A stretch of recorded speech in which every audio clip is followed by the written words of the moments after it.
ఏమండోయ్, మా స్కూల్లోని 10th క్లాస్ స్టూడెంట్స్ అందరూ కలిసి వాళ్ళ బయాలజీ సబ్జెక్ట్లో భాగంగా ఫీల్డ్ విజిట్కి వెళ్ళారండి. ఆ విశేషాలేంటో ఈ వీడియోలో చూసేయండి. Agriculture is the most healthful, most useful and most Nobel employment of men. ఈ మాటలు అన్నది వాషింగ్టన్ గారండి. దీని అర్థం ఏంటంటే, వ్యవసాయం అనేది మనిషికి అత్యంత ఆరోగ్యకరమైన, అత్యంత ఉపయోగకరమైన మరియు అత్యంత గొప్ప ఉపాధి అని అర్థం. అదేవిధంగా వ్యవసాయం గురించి ఇంకొంతమంది గొప్ప వ్యక్తులు ఏం చెప్పారో మీకు చెప్పేస్తాను ఇప్పుడు. ఒక పొలం లేకుంటే 2 ఆధ్యాత్మిక ప్రమాదాలు ఉన్నాయి. ఒకటి ఆహారం కిరాణా షాపు నుంచి వస్తుందని అనుకోవడం, మరొకటి కొలిమి నుండి వేడి వస్తుందని అనుకోవడం అని చెప్పడం జరిగింది. అలాగే జీవితంలో ఒక్కసారైనా డాక్టర్, లాయర్, పోలీస్, బోధకుడు కావాలి అని మా తాతగారు చెప్పేవారు. కానీ ప్రతిరోజు 3 సార్లు ప్రతి మనిషి రైతు కావాలని కూడా చెప్పేవారు అన్నారు ఇంకొక వ్యక్తి. అలాగే మరో గొప్ప వ్యక్తి వ్యవసాయం గురించి ఏమన్నారంటే, రైతులే మానవ నాగరికతకు స్థాపకులు. వ్యవసాయం తెలివైన పని, ఎందుకంటే ఇది నిజమైన సంపద, మంచి నైతికతను, ఆనందాన్ని ఇస్తుంది అని చెప్పారండి. ఏదో టూర్ అని చెప్పారు, అలవాట్లో పొరపాటుగా మొక్కల గురించి, వ్యవసాయం గురించి చెప్పేస్తున్నానేంటి అనుకుంటున్నారా? అదేం లేదండి. మా స్టూడెంట్స్ అందరూ వరంగల్లో ఉన్న ఏఆర్ఎస్, అదేనండి అగ్రికల్చర్ రీసెర్చ్ సెంటర్కి వెళ్ళారు. దీన్నే ప్రాంతీయ వ్యవసాయ పరిశోధనా కేంద్రం అని అంటారు. పాఠాలు చెప్పమని బడికి పంపిస్తే ఈ తిరుగుళ్ళేంటి అని అనుకోమాకండి. ఇది కూడా చదివేనండి. క్లాస్ రూమ్లో కొంతవరకు విద్య నేర్చుకుంటారు. విద్యార్థులకు క్లాస్ రూమ్లో బోధించడానికి సాధ్యం కానీ వాస్తవ ప్రపంచానికి సంబంధించిన అనుభవాలను ఇవ్వడానికి ఈ ఎడ్యుకేషనల్ టూర్స్ ఉపయోగపడతాయండి. 2019లో 10th క్లాస్ స్టూడెంట్స్ మీద జరిపినటువంటి ఓ అధ్యయనం ప్రకారం తరగతి గదిలో నేర్చుకున్న విద్యార్థుల కంటే తరగతి బయట నేర్చుకున్న స్టూడెంట్స్కి పాజిటివ్ థింకింగ్ ఎక్కువగా ఉందని, వాళ్ళు చదువులో మరింత చురుకుగా ముందున్నారని చెప్పడం జరిగిందండి. ఇకపోతే అనుభవం ద్వారా విద్య నేర్చుకోవాలనే గాంధీ సిద్ధాంతాన్ని మా శృతి టీచర్, మా కరుణాకర్ సార్ అక్షరాలా నిరూపించారండి ఈ టూర్ ద్వారా. ఈ ఎడ్యుకేషనల్ ట్రిప్స్ అనేవి ఆయా సబ్జెక్ట్స్కి ప్రాణం పోస్తాయి. ఈ ఎడ్యుకేషనల్ టూర్స్ వల్ల లాభాలు ఏంటంటే, ఏదైనా ఒక అంశం గురించి ప్రతి విద్యార్థి తనదైన శైలిలో కొత్తగా ఆలోచిస్తాడు, కొత్తగా నేర్చుకుంటాడు. ఇంకా స్టూడెంట్స్లో థింకింగ్ స్కిల్స్ మెరుగుపడతాయి. ప్రతి విద్యార్థి యొక్క వ్యక్తిగత నైపుణ్యం మెరుగుపడుతుంది. ఇంకా ఈ టూర్స్ ద్వారా ప్రతి విద్యార్థిలో ఉన్నటువంటి క్రియేటివిటీ బయటకు వస్తుంది. కొత్త వాతావరణానికి స్టూడెంట్స్ అలవాటు పడతారండి. ఇంకా ఇలాంటి టూర్స్ వల్ల కమ్యూనికేషన్ స్కిల్స్ కూడా పిల్లలకి మెరుగుపడతాయి అన్నమాట. విద్యార్థులు బావిలో కప్పలాగా క్లాస్ రూమ్లో చెప్పింది మాత్రమే చదువు అనుకునేటటువంటి భావన పోయి కొత్త వాతావరణంలోనికి అడుగుపెట్టి కొత్త కొత్త విషయాలని నేర్చుకుంటారు. ఇంకా ఇలాంటి ఎడ్యుకేషనల్ టూర్స్కి పిల్లలందరూ కలిసి సరదాగా ఏ బస్సులోనో వెళ్తారు కాబట్టి వాళ్ళకి ఒక పిక్నిక్ వెళ్తున్న ఆనందం కలుగుతుంది. మానసికంగా ఆనందంగా ఉంటారు. పిల్లల యొక్క ఊహా ప్రపంచం విస్తరిస్తుంది. ప్రపంచ జ్ఞానం అలవాటు అవుతుంది. లోక జ్ఞానం తెలుస్తుంది. ఇంకా కొంతమంది పిల్లలు కొత్త వ్యక్తులతో మాట్లాడాలన్నా, ఏదైనా 2 మాటలు ఉపన్యాసం ద్వారా చెప్పాలన్నా చాలా భయపడిపోతూ ఉంటారు, సిగ్గుపడిపోతూ ఉంటారు. స్టేజ్ ఫియర్ అనేది చాలా ఎక్కువగా ఉంటుందన్నమాట. కాబట్టి స్టూడెంట్స్ని ఇలాంటి ప్రదేశాలకు తీసుకెళ్ళినప్పుడు కొత్త వాతావరణం అలవాటు అవుతుంది. కొత్త వ్యక్తులతోటి పరిచయాలు ఏర్పడతాయి. ఇంకా ఇలాంటి పరిశోధనా కేంద్రాలకు వెళ్ళినప్పుడు అక్కడ ఉన్నటువంటి ఆఫీసర్స్ అన్నీ ఎక్స్ప్లెయిన్ చేస్తూ ఉంటారు కాబట్టి వాటిని వినడం వల్ల వాళ్ళకి చక్కగా కమ్యూనికేషన్ స్కిల్స్ పెరగడం మాత్రమే కాకుండా, నేను కూడా ఇలాంటి పెద్ద పెద్ద ఉద్యోగాలు చేయాలి, ఇలాంటి పరిశోధనా కేంద్రాల్లో నేను కూడా ఉద్యోగం చేయాలి, కాబట్టి దీనికి చదువు ఒక్కటే మార్గం, నేను శ్రద్ధగా చదువుకోవాలి అనేటటువంటి పాజిటివ్ థింకింగ్ అనేది వాళ్ళకి కలుగుతుందన్నమాట. కాబట్టి అక్కడ ఉన్నటువంటి అలాంటి ఆఫీసర్స్ని వాళ్ళు ఇన్స్పిరేషన్గా కూడా తీసుకోవడానికి ఒక మంచి అవకాశం స్టూడెంట్స్కి దొరికినట్లు అవుతుందన్నమాట. కాబట్టి స్టూడెంట్స్లో నాలెడ్జ్ పెరగడానికి ఇలాంటి ఫీల్డ్ విజిట్లు చాలా ఉపయోగపడతాయండి. మరి మా 10th క్లాస్ స్టూడెంట్స్ అందరూ కలిసి ఏ విధంగా ఈ టూర్కి వెళ్ళారు, ఎక్కడికి వెళ్ళారు, ఎవరెవరిని కలుసుకున్నారు, ఏ ఏ కొత్త విషయాలను తెలుసుకున్నారు, అక్కడ ఉన్నటువంటి ఏ వస్తువులను చూశారు, ఈ విషయాలన్నీ కూడా ఈ వీడియో చూస్తే మీకు అర్థమవుతాయండి. మరి ఇంకెందుకు ఆలస్యం, మీరంతా నా ఛానల్కి వచ్చి ఓ లుక్ వేసి ఓ లైక్ వేసి వెళ్ళాలండోయ్.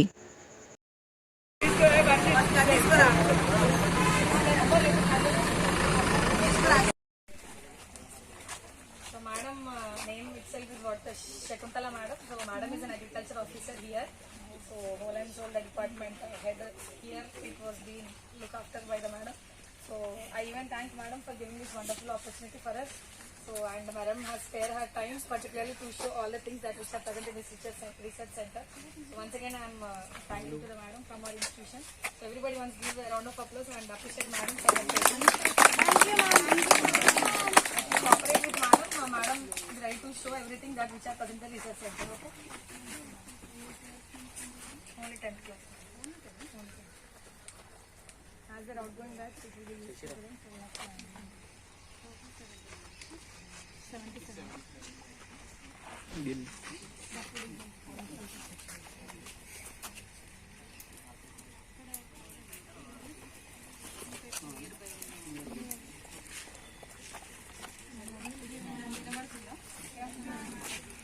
కొంచెం మా ఇక్కడికి వచ్చినందుకు చాలా చాలా థ్యాంక్ యూ.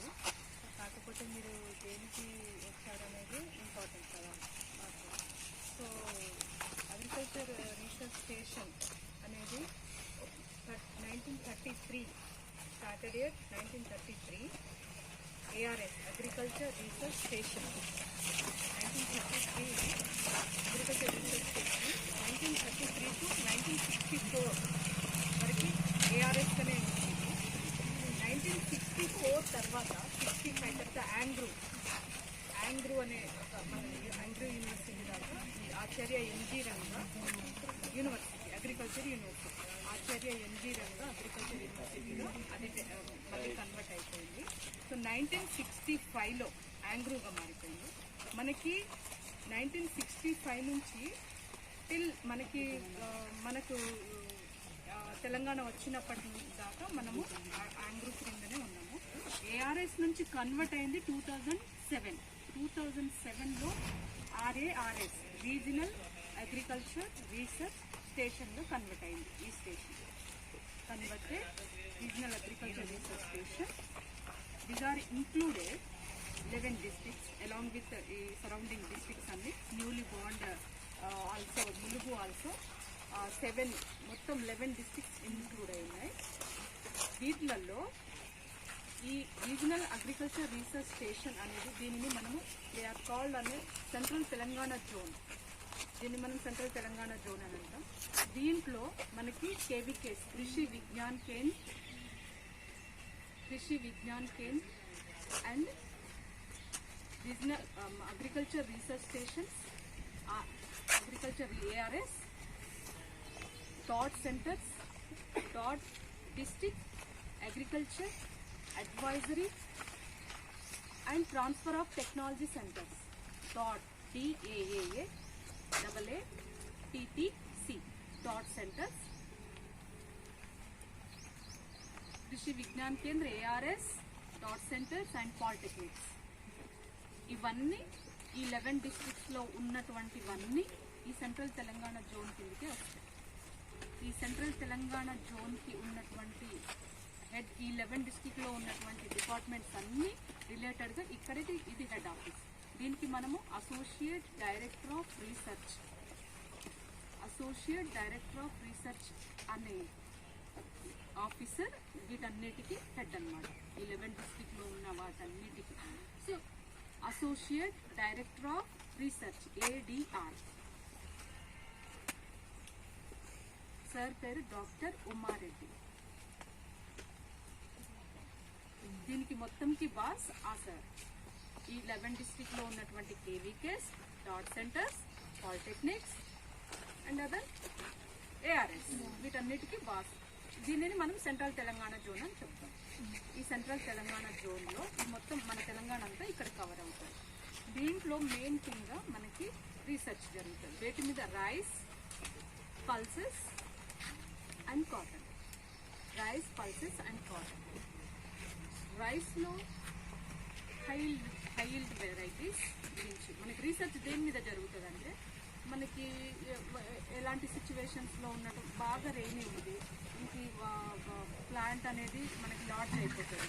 అంటే బాగా రెయినీ ఉన్నప్పుడు స్పీడ్ విండ్స్ ఉన్నప్పుడు మనకి ప్లాంట్ అనేది పడిపోకుండా చాలా స్టెబుల్గా ఉండి మంచి మనకి ఈల్డ్ వచ్చేటట్టుగా ఉండేటటువంటి varieties and high yielding varieties. అంటే మనం వెళ్తూ వెళ్తూ మన పాపులేషన్ అనేది చాలా ఇంక్రీజ్ అవుతుంది కాబట్టి వాళ్ళందరికీ కంపల్సరీగా మనం కన్జ్యూమ్ చేసుకోవడానికి ఇప్పుడు కావాలి కదా.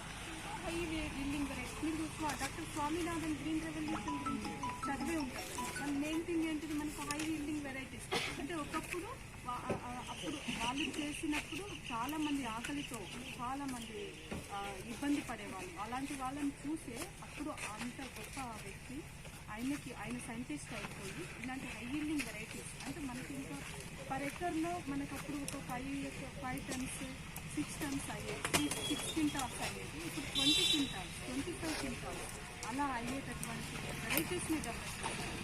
సో అలాంటి వెరైటీస్ ఇక్కడ జరుగుతాయి. ఏంటంటే pest resistance, pathogen resistance and high yielding varieties. అంటే డిఫరెంట్ సిచ్యువేషన్స్లలో కూడా మనకి వాటన్నిటిని టాలరేట్ అవుతూ మనకు హై ఈల్డింగ్ ఇచ్చేటటువంటి వెరైటీస్ మీద ఇక్కడ రీసెర్చ్ జరుగుతుంది. ఏది రైస్ మీద. Rice means paddy. Okay, paddy తర్వాత దీంట్లో 2 seasons, kharif and rabi. Kharif and rabi 2 seasons ఉంటాయి. 2 సీజన్స్లలో ఈ వెరైటీస్ మీద మనకి ఖరీఫ్లో ఏవి సూటబుల్ అవుతాయి, రబీలో ఏ సూటబుల్ అవుతాయి, అలాంటి వాటిని మనము వేస్తాం. ఇక్కడ ఈ రీసెర్చ్ స్టేషన్ వేస్తుంది, పండిస్తుంది, వేరే ఫార్మర్స్ వచ్చి చూస్తారు. మళ్ళీ వేరే ఫార్మర్స్ కూడా వాళ్ళకి కూడా మనం ఎక్స్ప్లెయిన్ చేస్తాం, వాళ్ళకి ట్రైనింగ్స్ ఇస్తాం. వాళ్ళ ఫీల్డ్స్లలో కూడా వాళ్ళు ఓన్గా వేసుకొని వాళ్ళు చేసేసుకుంటారు. అయితే దీంట్లో మీకు డిఫరెంట్ టైప్స్ ఆఫ్ సీడ్ ఉంటుంది. ఒకటి nuclear seed, breeder seed. Different types of seeds is nuclear seed, breeder seed and foundation seed, truthful label seed, truthful label seed. Okay, first nuclear seed anedi, this is the exclusively using research purpose in lab లో దాన్ని use చేస్తారు. Breeder seed అంటే మనకి breeder nuclear seed తర్వాత after nuclear seed they are burn అంటే అది పుట్టడం ఏంటిదంటే మనకి బ్రీడర్ సీడ్ వచ్చేస్తుంది బయట. Breeder seed is blue colour tag ఉంటుంది, ఒక బ్యాగ్ ఉంటుంది అనుకోండి, దాంట్లో ఒక కొన్ని సీడ్స్ ఉంటాయి అనుకోండి, దానికి ఒక బ్లూ కలర్ ట్యాగ్ ఉంటే this is the breeder seed అని మనం ఫైండ్ అవుట్ చేసుకోవచ్చు. బ్రీడర్ సీడ్ తర్వాత ఇంత మనకి ఒక 1000 సీడ్స్ వచ్చాయి, లేకపోతే 100, 150 ఆ 200 సీడ్స్ వచ్చాయి అనుకోండి. అవి మనం ఫీల్డ్స్లో వేసినప్పుడు ఒక్కొక్కటి ఎంత అవుతుంది, అన్ని ప్లాంట్స్ 100 ప్లాంట్స్ అవుతాయి అంటే సరే 100 రాకపోయినా మనకి 85% జర్మినేషన్ వచ్చినా కూడా 85 ప్లాంట్స్ అయితే వస్తాయి కదా. 85 ప్లాంట్స్ వచ్చినప్పుడు ఏమవుతాయి, పానికల్స్ వస్తాయి కదా వాటికి. అంటే 1 panicle is equal more than 200 or more than 150. Different depend upon variety. అంటే పానికిల్ ఎప్పుడైనా చూసారా మీరు? పానికిల్ అంటే వరిలో ఇట్లా గొలుసులు చూడలేదండి. 1 సీడ్ వేస్తే మనకి ఒక ప్లాంట్ వస్తుంది. ఒక ప్లాంట్కి ఒక గొలుసు వస్తే ఆ గొలుసుకి 200 ఉంటాయి, నియర్లీ 150 to 200 ఉంటాయి. అంటే ఆ 200 అంటే మనం 85 ప్లాంట్స్ వేసుకున్నాం కదా. 85 ప్లాంట్స్ ఇంటూ 200 వేసుకుంటే మనకి ఇంకా చాలా ఎక్కువ కదా. సో వాటిని కూడా తీసుకుంటారు ఎవరు, బ్రీడర్ తీసుకుంటారు. ఆ బ్రీడర్ తీసుకున్న తర్వాత దాన్ని మనం బ్లూ ట్యాగ్ వేసుకుంటాం. ఆ బ్లూ ట్యాగ్ వేసుకున్నటువంటి వాటిని మళ్ళీ మనం మన ఫీల్డ్లో వేసేసుకుంటాం. వేసినప్పుడు అది ఎక్కువ మొత్తంలో అవుతుంది కదా, అంటే ఒక 1/2 ఎకర్లో అంత పెద్ద ఏరియాలో మనం దాన్ని వేసుకోవచ్చు. సో అలా వేసుకున్న తర్వాత దాన్ని మనము ఫౌండేషన్ సీడ్గా తీసుకుంటాం.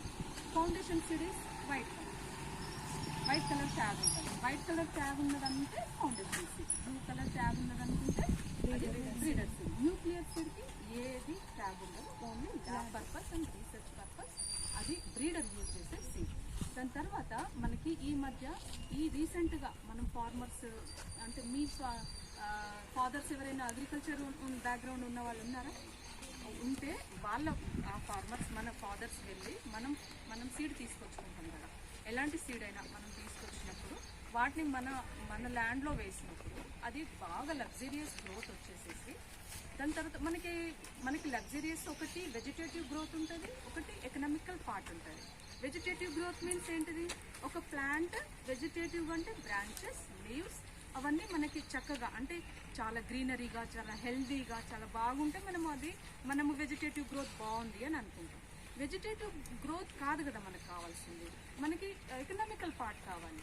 మనకి ఎకనామికల్ పార్ట్ కావాలంటే ఏంటి, ఫ్లవర్, బర్డ్, ఫ్రూట్, సీడ్, అది కదా మనకు కావాలి. సో అలాంటివి రావాలంటే ఒక్కొక్కసారి ఫార్మర్, ఇప్పుడు నేను ఫార్మర్, నాకు పెద్ద ఎడ్యుకేషన్ లేదు, అప్పుడు నేను వేరే దగ్గర నుంచి సీడ్ని తీసుకొచ్చాను. ఏదో ఇతని దగ్గర షాప్ ఉంది, ఒక ఫెర్టిలైజర్ షాపు, ఒక సీడ్ షాపు, సమ్ షాప్ ఉంది, ఆయన దగ్గర నుంచి నేను తీసుకొచ్చిన పొలంలో వేసేసుకున్నాను.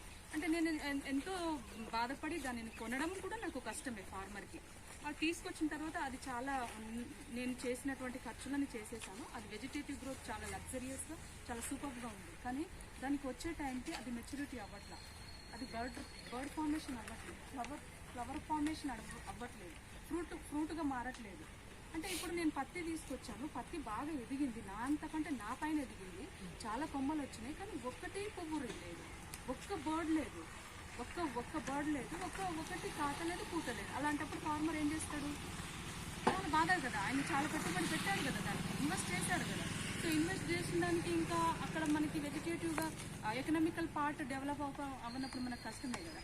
సో అలాంటప్పుడు మనం ఏం చేయాలంటే, మనం ఈయన దగ్గర ముందే రిసిప్ట్ తీసుకొని ఉంటే ఈయన దగ్గరికి వెళ్తాం. మనం ఈయన దగ్గరికి వెళ్ళినప్పుడు మనం ఆ రిసిప్ట్ని పెట్టినప్పుడు వాళ్ళు మనకి ఎంతో కొంత మనకి ఆ నష్టపరిహారాన్ని చెల్లిస్తారు. అంటే కొంతమంది ఎడ్యుకేటెడ్, ఇప్పుడున్న వాళ్ళు కొంతమంది ఎడ్యుకేటెడ్ ఉన్నారు, కానీ చాలామంది ఈ రిసిప్ట్ తీసుకోవాలనే ఎడ్యుకేటెడ్గా లేరు. అంటే దాన్ని ట్రూత్ఫుల్ లేబుల్ సీడ్ అని అంటాం మనం. ట్రూత్ఫుల్ లేబుల్ సీడ్ ఉంటే ఆ బ్యాగ్ మీద అది ఎంత పర్సెంట్ జర్మినేషన్ ఉంది, ఎప్పుడు ప్యాకింగ్ ఉంది, ఎంత వరకు మనకి అది మెచ్యూరిటీ అవుతుంది అనే డీటెయిల్స్ అన్నీ ఆ బ్యాగ్ మీదనే ఉంటాయి. ఇంకా రిసిప్ట్ కూడా మన దగ్గర ఉంటుంది. సో మనకు ఫీల్డ్ లెవెల్లో మనకేదా ఎలాంటి ప్రాబ్లమ్స్ వచ్చినప్పుడు మనము ఆ రిసిప్ట్ని తీసుకుపోయి మనం ఆ డీలర్ని కలిసి మనకి బాగుంటుంది. కాబట్టి మెట్రలాజికల్ యూనిట్, అగ్రోమెట్రలాజికల్ యూనిట్ అంటే మనకి weather situations, weather conditions, different weather అన్నప్పుడు ఏమొస్తుంది? అట్మాస్ఫియర్ వస్తుంది, రెయిన్ అనేది కూడా అందులో కలిసిపోతుంది, టెంపరేచర్ వస్తుంది, అవన్నీ ఇంక్లూడ్ చేస్తేనే వెదర్. సో ఇది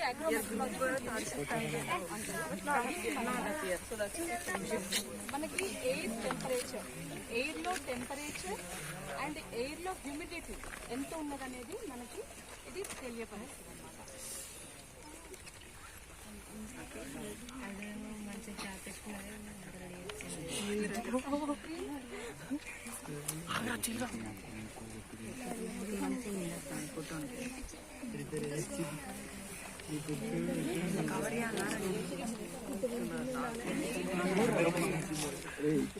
air temperature and air humidity రెండింటి ఫైండ్ అవుట్ చేస్తుంది.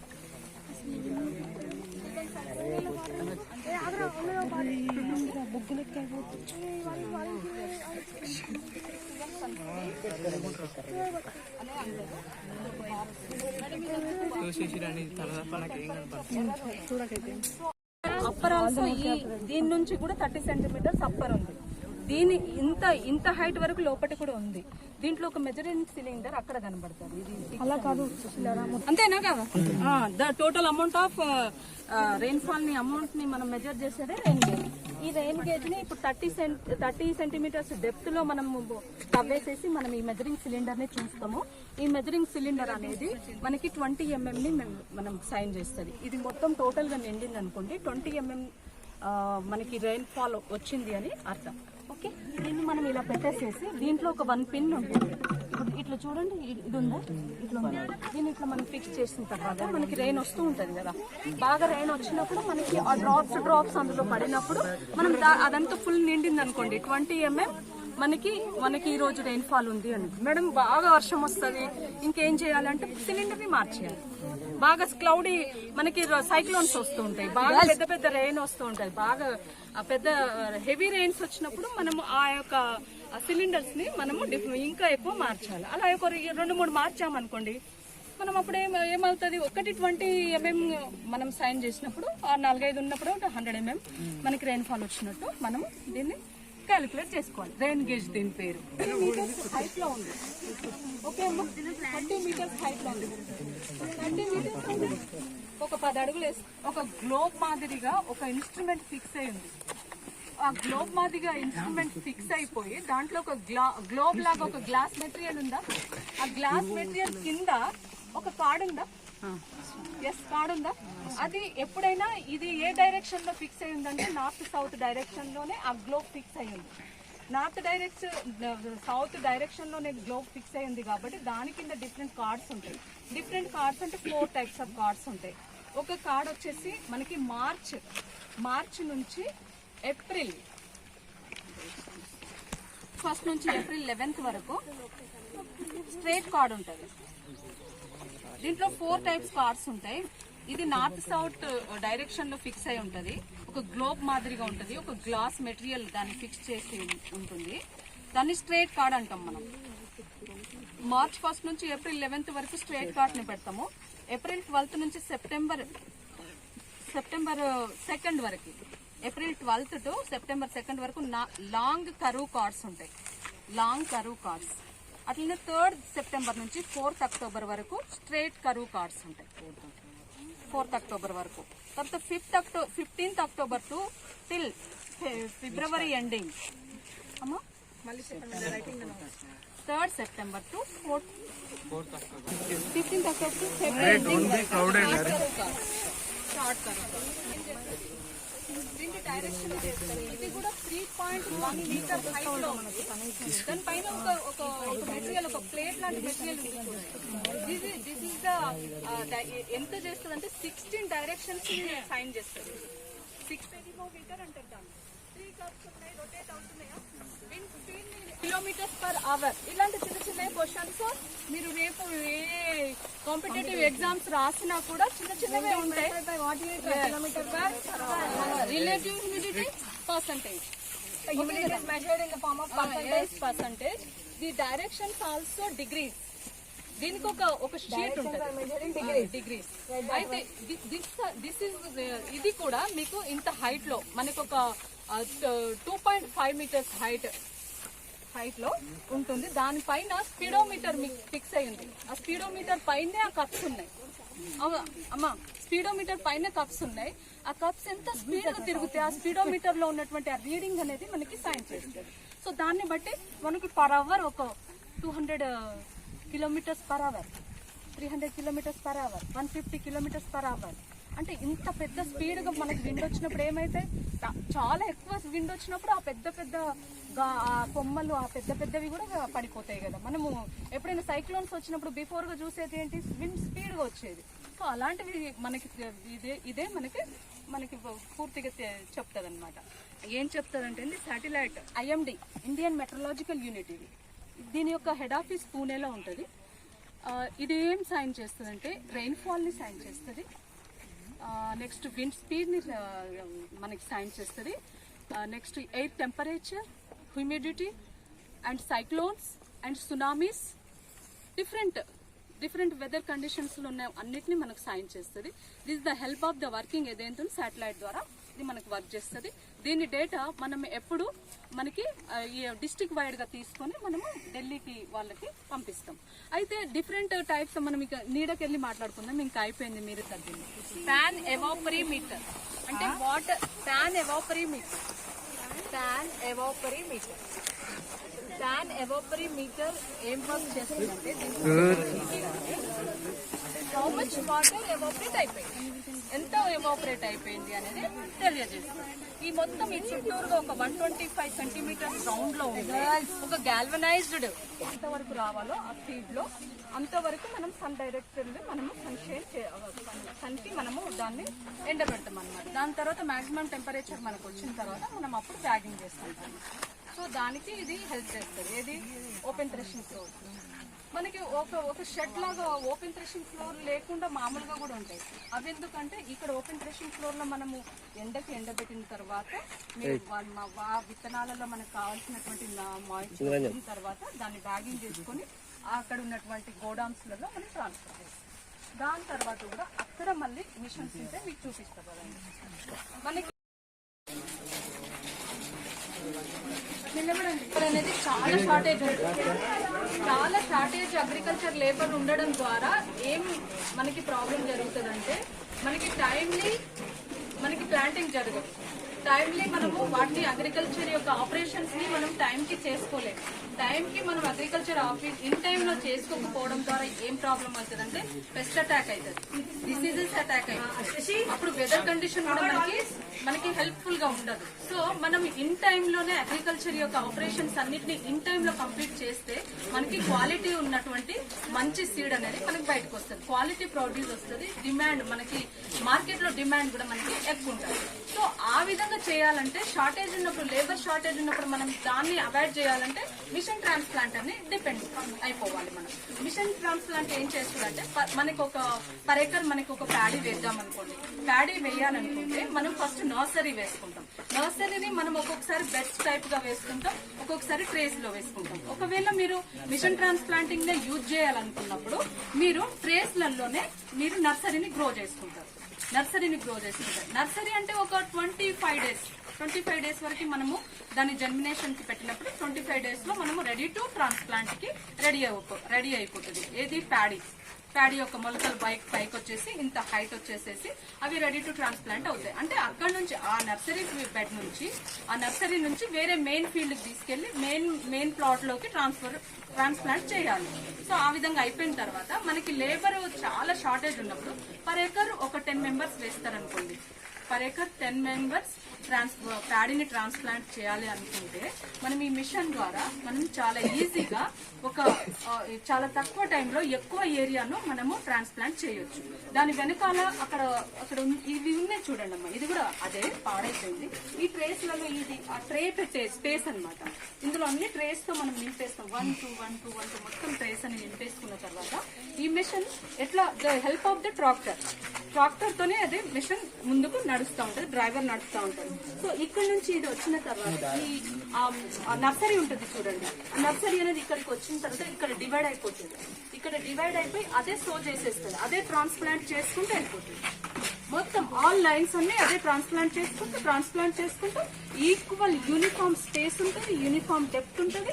నీట్ గా మనం చూసినా కూడా అంత లైన్ కరెక్ట్ గా, అంటే మాన్యువల్ గా మనం ఒక్కొక్కసారి అంత కరెక్ట్ గా వేయలేము, బట్ మెషిన్ మాత్రం అంతే యూనిఫామ్ గా అంతే ఎగ్జాక్ట్ గా వేసుకుంటూ ముందుకెళ్ళిపోతుంది. సో దాని ద్వారా మనకి ఎయిరేషన్ బాగుంటది, మనకి లైటింగ్ బాగుంటది, మనకి తొందరగా అయిపోతుంది, మనకు లేబర్ కూడా తక్కువ పడతారు, ఫార్మర్ కి కొంచెం బెనిఫిట్ అయిపోతుంది, టైం కన్స్యూమింగ్ ఎక్కువ అవ్వకుండా టైం ని కూడా సేవ్ చేసుకుంటాం. సో అన్ని రకాలుగా సేవ్ చేసుకుంటాం. ఇది తక్కువ సమయంలో ఎక్కువ ఏరియాని ట్రాన్స్ప్లాంట్ చేస్తుంది. అంటే కరెక్ట్ టైంలోనే మీకు ఆల్ ఆపరేషన్స్ అనేవి కరెక్ట్ జరుగుతుంది. సో దాని ద్వారా మనము పెస్ట్ అటాక్ అయినా డిసీజెస్ అటాక్ అయినా మనము వాటిని అవాయిడ్ చేసుకోవచ్చు. మనకి వెదర్ కండిషన్ ని కూడా మనము ఇది కొంచెం టాలరేట్ అయిపోతుంది. సో మనకి మంచి క్వాలిటీ ఉన్నటువంటి ప్రొడ్యూస్ అనేది బయటకు వస్తుంది. ఇన్ టైంలో మనకి ప్రొడ్యూస్ బయటకు వచ్చినప్పుడు మంచి డిమాండ్ ఉన్నప్పుడు, అంటే బాగా ఇప్పుడు టమాటా రేట్ ఎంత ఉంది, చాలా ఉంది. అంటే ఇప్పుడు చాలా టమాటో వచ్చింది అనుకోండి, చాలా డబ్బులు వస్తాయి. అదే మనకి అంతమంది మార్కెట్ మొత్తం నిండా ఉంది, నాకు కూడా చాలా టమాటా పండింది, బట్ నాకేమో పెద్దగా ప్రాఫిట్ రాదు. సో అంటే మార్కెట్ డిమాండ్ ని బట్టి అప్పుడు మనం క్వాలిటీ ఉన్నటువంటి ప్రోడక్ట్ ని మనం మార్కెట్ లో వదిలినప్పుడు మనకి ఎక్కువ ప్రాఫిట్ వస్తుంది. సో అలాంటి ప్రాఫిట్ రావాలంటే ఈ ముందున్నటువంటి ఈ పనులన్నీ చేయాలన్నమాట. ముందుగా చేసుకోవాలి. ముందుగా చేసుకుంటే మంచి క్రాప్ వీళ్ళందరికంటే ముందు నా మొక్కజొన్న పొత్తులు వచ్చినాయి అనుకో, నేను ఇప్పుడు 25 రూపాయలకు ఒకటి అమ్మొచ్చు. నీదొచ్చింది అందరిది వచ్చింది. నేను 25 రూపాయలకు పోతే నా దగ్గరికి ఎవరైనా కొంటారా? ఊరుకోమ్మా, ఆయన 10 రూపాయలకి ఇస్తా అంటుండ్రు, నీ దగ్గర ఎవరు కొంటానని చెప్తారు. సో నేను అదే 25 రూపాయలు మంచి డిమాండ్ ఉంటే నా మీదకి అందరికీ పరిగెత్తుకు వచ్చి తీసేసుకుంటారు. సో అందరికంటే ముందు మార్కెట్ లో మనం రిలీజ్ చేయాలంటే టైంకి అన్ని సహకరించాలంటే ఇలాంటి ఇన్స్ట్రుమెంట్స్ ని, ఇలాంటి టెక్నాలజీని మనము యూటిలైజ్ చేస్తాం. ఇన్స్ట్రుమెంట్ కాల్డ్ యాజ్ మిషన్ దీని తర్వాత ఇది స్ప్రే. అగ్రికల్చర్ బ్యాక్గ్రౌండ్ వాళ్ళు లేరా మీరు any of your parents from agriculture? ఇప్పుడు స్ప్రేయర్ అంటే ఒక 15 లీటర్స్ కెపాసిటీ ఉన్న స్ప్రేయర్ ని బ్యాక్ వేసుకుంటారు.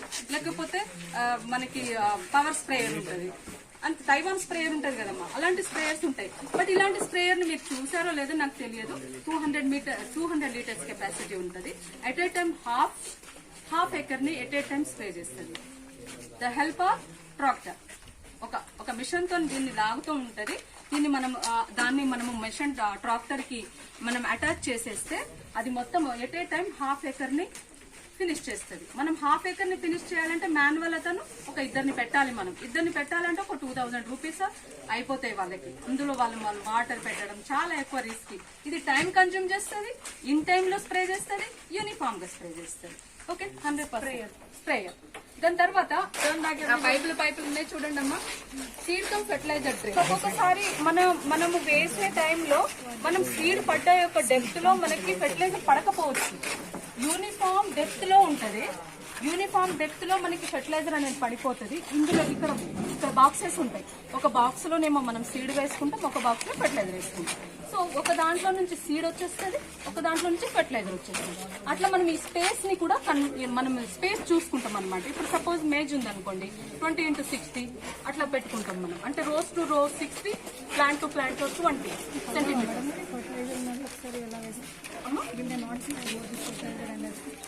ఈ పైన ఉన్న దాంట్లో మనం ఇందులో వేసేసుకున్న తర్వాత machine help of the machine తో ముందుకు నడుస్తూ ఉంటది. ఇక్కడ ఇది ఉండే చూడండి కల్టివేటర్స్. ఈ కల్టివేటర్స్ ఓపెన్ చేస్తూ ఉంటాయి మనకి ఎర్త్ ని, మనకి ఫీల్డ్ ని వి షేప్ లో ఓపెన్ చేసినప్పుడు ఇవనేది సేమ్ స్పేస్ లో, అన్ని స్పేస్ లో మనకి at a time seed and fertiliser ఒకే దగ్గర పడిపోతుంది. దాని ద్వారా ఏమవుతుందంటే టైమ్లీ జర్మినేషన్ వస్తుంది. అన్ని ఒకేసారి మనకి జర్మినేషన్ వస్తుంది బికాస్ ఆఫ్ అన్ని యూనిఫామ్ డెప్త్ లో ఉన్నాయి కాబట్టి. సో రూట్ డెవలప్మెంట్ అనేది కూడా ఫాస్ట్ గా ఉంటది. ఎందుకంటే మనం ఎక్కడ పెట్టామో అక్కడే ఉంటది కాబట్టి మంచి గ్రోత్ ఉంటది. చాలా హెల్దీగా ప్లాంట్స్ వస్తాయి. హెల్దీగా ప్లాంట్ వచ్చినప్పుడు ఏమవుతుంది, మంచి క్రాప్ వస్తుంది, మంచి పార్ట్స్ వస్తాయి, మంచి క్వాలిటీ ఉన్నటువంటి ప్రొడ్యూస్ వస్తాయి. ఆటోమేటిక్ గా మంచి వాటిది మనకి మళ్ళీ రీజర్మినేషన్ అయిపోతాయి, రీసోన్ అయిపోతుంది, రీజర్మినేట్ అయిపోతాయి. అన్ని బ్యాగ్లలోనే రీజర్మినేట్ అయిపోతాయి. బ్యాగ్స్ లో రీజర్మినేట్ అయిపోతే ఎవరైనా కొనరు కదా. సో వాటిని కూడా మనం చాలా ప్రొటెక్టివ్ గా మనం దానిని బాగా ప్రొటెక్ట్ చేస్తూ ఉండాలి. సో దానికి కూడా మనం మాయిశ్చర్ అనేది దానికి ఎక్కువ లేకుండా ఉండడం కోసం ఆ ఐరన్ షీట్స్ ఐరన్వి వాటిని మనం పెట్టేస్తాం. దాని మీద మనము ఆ నెట్స్ పెట్టేస్తాం అనమాట. బ్యాగ్స్ అని బ్యాగింగ్ అంతా దాని మీద చేస్తాం. ఎందుకు అంటే ఆ మాయిశ్చర్ అనేది అవాయిడ్ చేయడానికి. మాయిశ్చర్ ఒకవేళ ఉంటే ఆ బ్యాగ్ లోనే ఆ జర్మినేషన్ వచ్చేస్తుంది ఆ సీడ్. సో వాటిని అవాయిడ్ చేయడం కోసం వాటిని పెడతాం. మళ్ళీ అట్లనే ఇంత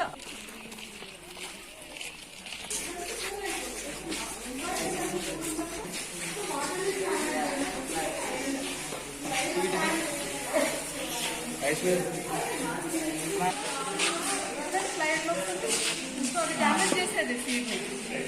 సో అలాంటి వాటిని మనము వాటిని అవాయిడ్ చేయాలంటే స్ప్రే చేయాలి. స్ప్రే చేస్తూ ఉంటాం అన్నమాట. ఇది ప్యాడీ కూడా ఓకే. మనకి ప్యాడీ అనేది ఫస్ట్ మనం నర్సరీ వేసుకుంటాం. నర్సరీ వేసుకున్న తర్వాత మనం ట్రాన్స్ప్లాంట్ చేస్తాం. నర్సరీని ఒక 25 డేస్ ఏజ్ వచ్చిన తర్వాత మనం ట్రాన్స్ప్లాంట్ చేస్తాం with help of labour or machine transplanter. చేసుకున్న తర్వాత అవి మనకి short duration, medium duration, long duration అనే 3 టైప్స్ సీడ్స్ ఉంటాయి. అంటే మనకి 100 డేస్లో వచ్చే వెరైటీస్ ఉంటాయి, 130 డేస్లో వచ్చే వెరైటీస్ ఉంటాయి, 140 to 150 డేస్లో వచ్చే వెరైటీస్ ఉంటాయి.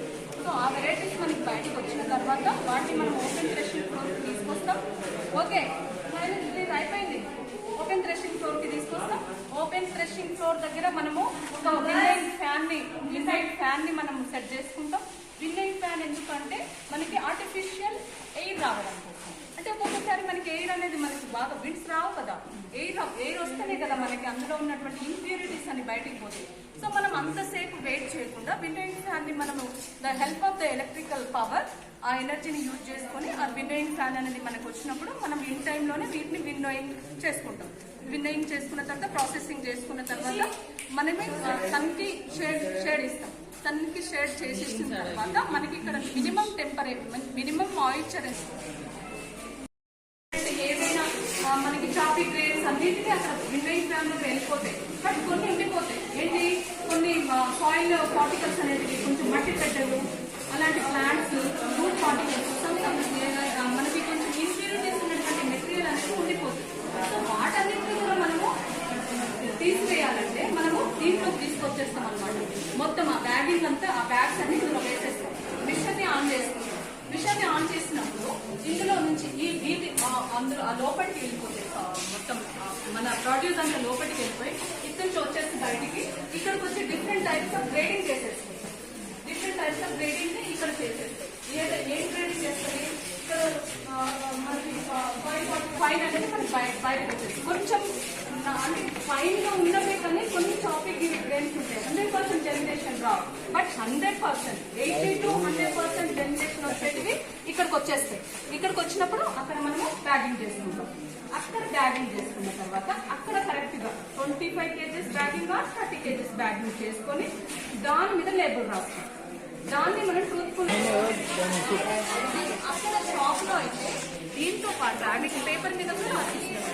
సో అది మీరు ఒక షాప్ వేసిన తర్వాత మీకు ఏమైనా పూతలు కాతలు ఏదైనా రాకుండా ఏదైనా అసలు ఇంత బాగా పెరిగింది కానీ ఇంత కూడా పూత లేదు, కాయ లేదు, ఒక ఫ్లవర్ లేదని మనం అన్నప్పుడు మీకు ఇచ్చిన రిసిప్ట్ ని ఆ డీలర్ దగ్గరికి తీసుకెళ్ళినప్పుడు మీరెంత వరకు ఖర్చు పెట్టారనే దాన్ని బట్టి మీకు ఎంత ఆ క్రాప్ వేస్తే మీకు ఎంత ప్రాఫిట్ వచ్చే ఆ నష్ట పరిహారాన్ని ఆయన చెల్లిస్తారు. సో కంపల్సరీ ట్రూత్ఫుల్ నే వాడాలి.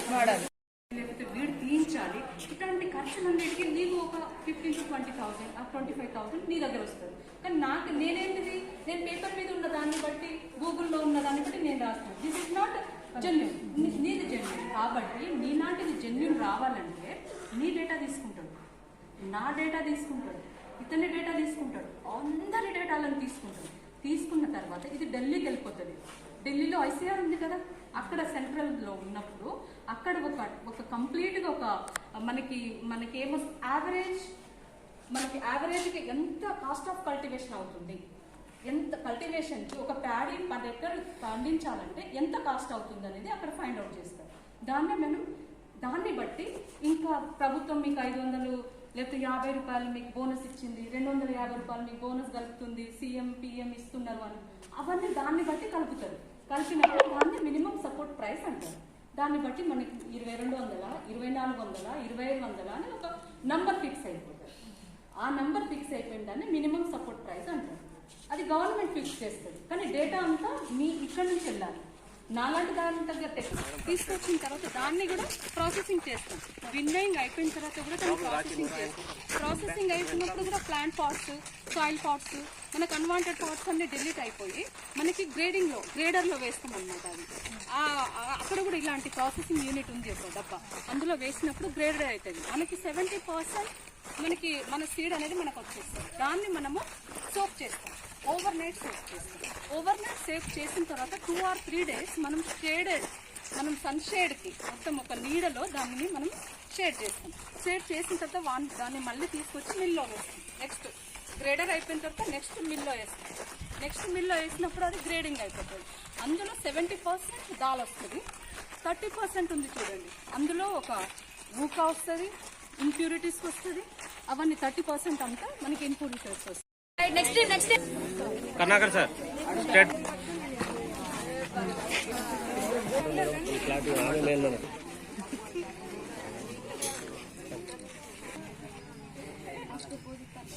వీడియో ఆన్ చేసి Kamala Karnakar sir be in the middle.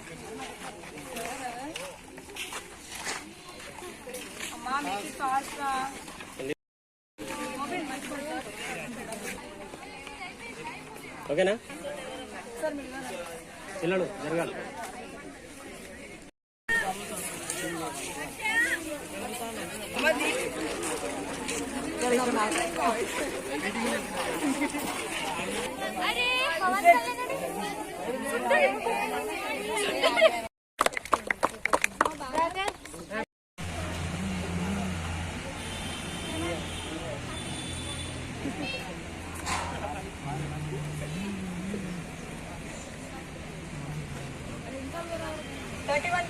Seeing today is regarding what? Leopard. What it is called in Telugu? Chindapudi. So basically wherever you are seeing an animal name in the board, first letter or the first description they'll give you whether the animal is solitary or whether the animal is colonial. What is meaning of solitary? Single. Meaning of solitary is single. Colonial is nothing but it is a group. So whenever if you are finding leopard, where can you find leopards mostly? India, Malaysia. So mainly in which areas? Rainforest. So every time leopard, it wants to lead a single life, solitary. It doesn't want to be in a group. That's why you know kada all the phylum of these lions, animals, the tigers, cheetah, leopard, everything. So their nature itself to stay in the single way. That's what solitary meaning. And next you see it's an excellent climber. So within seconds it can climb to the very highest peaks of the trees or any of the mountains. Also they are able to climb. Which animal? Leopard. And see where can you find most of them in the India, Pakistan, Nepal, Malaysia and China.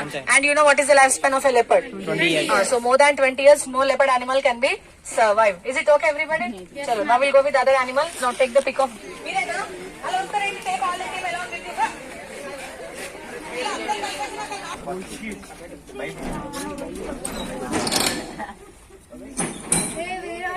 First, Varshit, you come. You just take Aganda Pancham. Okay? Now people enter back of me. Randy. Hey. Spot-billed pelican. Okay? So, scientific name of this bird is what? Pelicanus philippensis. Okay?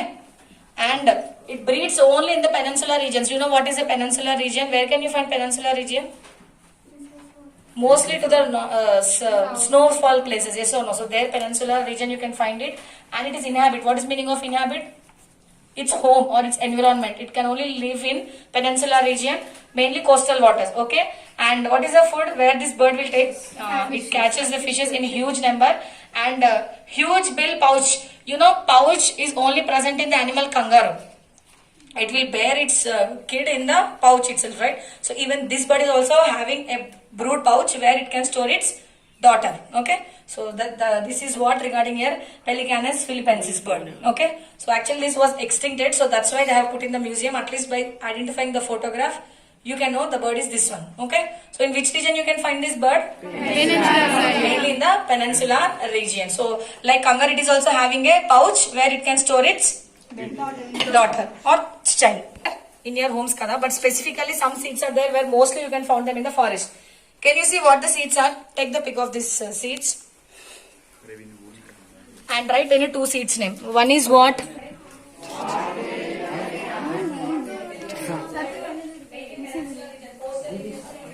అన్ని పెళ్లి గీతలు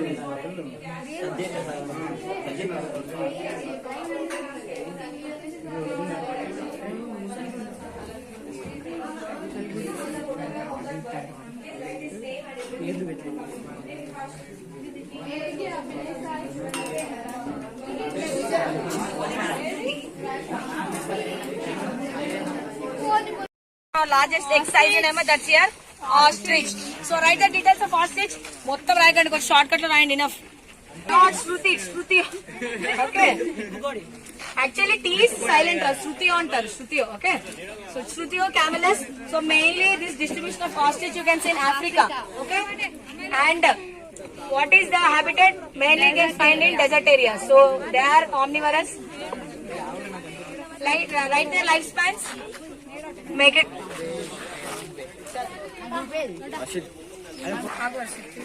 She are seeing is enti ikkada back of this board. What is that animal? Nilgai.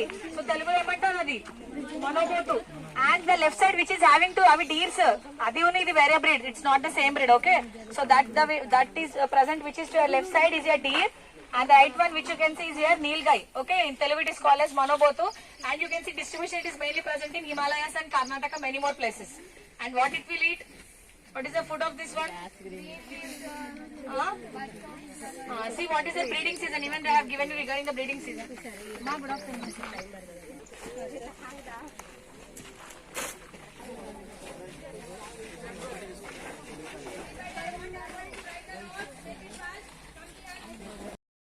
What is the scientific name, Nana? It's also called as something Krishna Jinka. You heard that? Krishna Jinka. So, in Jinkalalli, deers are having many types of species.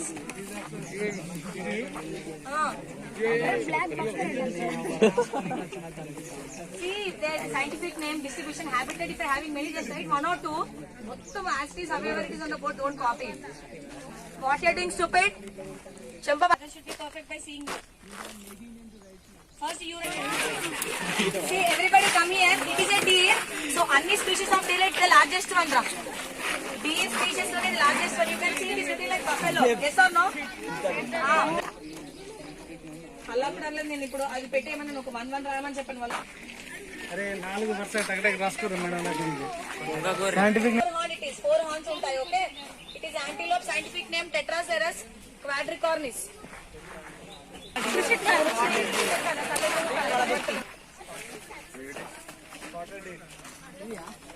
Dheeraj, are you writing? Samba deer. Very smallest deer is what?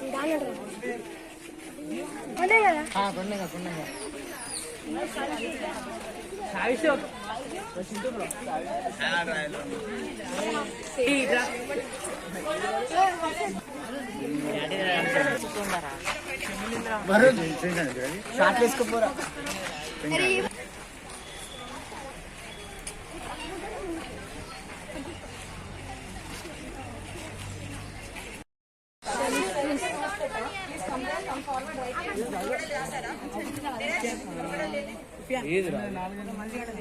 బయటికి రావాలి.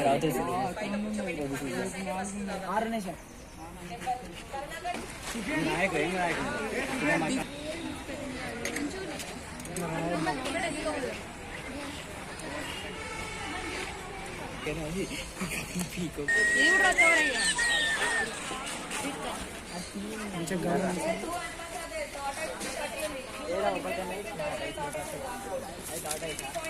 Tortoise is lucky one అంటారు కదా. See, here is a star tortoise.